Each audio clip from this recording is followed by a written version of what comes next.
it was like dominoes. You said cancel, cancel, cancel, cancel. Hey, do you have a second? I always have a second for you.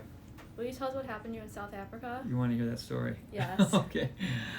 It's a little bit crazy, not so atypical, but almost got stuck in South Africa. We're about to board the plane, and they say all flights canceled. And then the airport was a complete pandemonium, complete chaos. It was like went from calm to all of a sudden just crazy.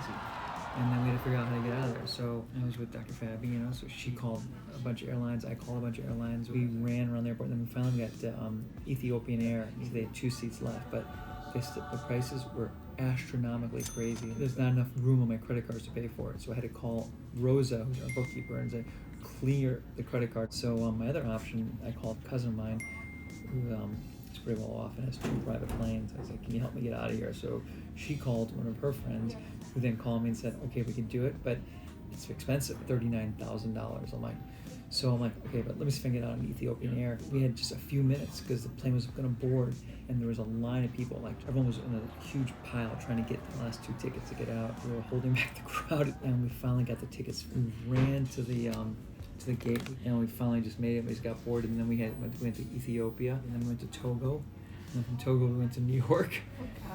And then from New York we went to Chicago. So about 48 hours, but we were this close to not making it out, and so many people didn't get out because every airline was shutting down, and it was like dominoes. You said cancel, cancel, cancel, cancel. We almost went on a KLM flight to Amsterdam. Then I found out the Amsterdam flight got stuck on the tarmac. Once it landed in Amsterdam, they wouldn't let the people off. We got really fortunate that we were able to get out at that time period.